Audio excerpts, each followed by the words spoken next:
Hi, I'm Marty Nemko. Um, those of you who are subscribers to my videos knows that I've been pressured to take down my most recent one, which was ironically on censorship. And so, at least for the moment, I feel I'm going to choose to be very safe because I'm just tired of uh, the pressure that one gets from daring to be politically incorrect. So I'm going to talk about gardening, especially here in the Bay Area, because I do know from looking at the Google Analytics, most of my subscribers, or many, probably the majority, are from the Bay Area, and gardening is a serious hobby of mine. Um, I'm going to start with the winter because that's where we are now. My very favorite and I think underrated plant is viola, which is a miniature pansy. Two particular varieties. One is called denim, which is gorgeous, dark, rich midnight blue and black, and with little bit accents of white, as well as morpho, which is a kind of a cerulean blue with bright yellow, named after the morpho butterfly of the same color.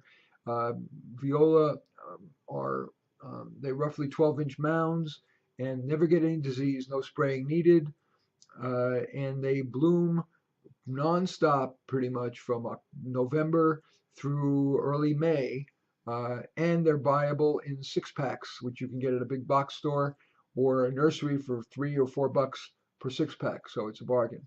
The other thing I want to talk about with regard to winter is actually something that is excellent year round, and that is citrus. In the Bay Area, you can grow the Meyer lemon, uh, and it will be covered with lemons in the winter and is ornamental all year long, nice foliage and very fragrant, lovely fragrance, citrus fragrance, white flowers. Moving to the spring, um, tomato is, of course, the first thing that we think about, and you probably don't want to plant it until about the beginning of May. Two varieties I want to talk about. One is a Japanese variety called, for some reason, Orange Peruche, Paruche. Best tasting I've ever of any tomato I've ever tasted. It won Park Seed's taste test. It is a cherry tomato, so it's going to be only just one about a little, maybe that size, and it is orange, but it is really tasty, really vigorous, wonderful variety. The other one is the old-fashioned early girl, 5 inch, 5 ounce, baseball size red tomatoes, um, bloom in there. It's amazing. Within 55 days, you have tomatoes, very quick and very delicious, and they fruit over a long season, so you'll have them for a couple of months. I want to talk in terms of ornamentals. For sun, zinnia is great, either the Magellan or Magellan coral especially, or Dreamland pink or Dreamland red are excellent compact zinnias with beautiful form, 12, 14 inches tall. Again, viable in 6 packs so that you can get 6 for $3 or $4, which is an amazing price.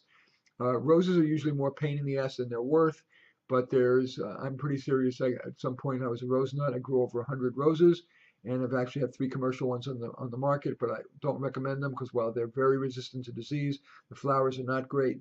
And so I recommend if there was one rose I would take on a desert island, it would be Black Magic. The plant is ugly. It's not an attractive plant. It's tall and gawky, but it produces the most beautiful flower of any sort you will ever see in your life. It is a deep red of perfect form, and they produce lots of them. Great for cutting. They last 10 days to 2 weeks in a vase, maybe 7 to 10 days in a vase, which is still a huge amount. That's terrific. For the shade, consider impatiens, again, old-fashioned. They used to have downy mildew a few years ago. There was a downy mildew problem that actually made them take them off the market for a while. But they're back, and so basically choose your colors. I have two favorites. I like the violet colors, the kind of purpley, and as well as something called extreme lavender, which it's lavender with a little red eye. But choose whatever color you like. They're 12 inches in height normally, roughly, and similarly in width, and covered with flowers all the way, as long as you're in shade or semi-shade, and well watered. That is not drought tolerant. Um, Anywhere, all the way from early spring to if you get frost, or maybe 40 degrees is as cold as it'll take. And I think I have nothing profound to say. And Bougainvillea. Bougainvillea is a real Bay Area horticultural treasure. Uh, Nearly throughout the Bay Area, you can grow something called spectabilis, which is a species that actually grows naturally I believe, in Brazil. It's gorgeous purple, fantastic and vigorous, especially in the cooler parts of the Bay Area. But many other people like a variety called James Walker, which is very hot neon pink, although not quite as vigorous. Um, I have nothing profound to say about culture. I do to save time by using a watering system, although I do like to go to the backyard and do some hand watering. And I use some time-release fertilizer, especially on the roses. Oh, there is a winter thing I want to mention, camellia. Camellia called buttons and bows. Gorgeous pink and white flush, beautiful ornamental, but it tends to get rot if it's out exposed to the rain. So the best place to put it would be in under an eave, especially one that's facing east or north. And I think that's all I want to say.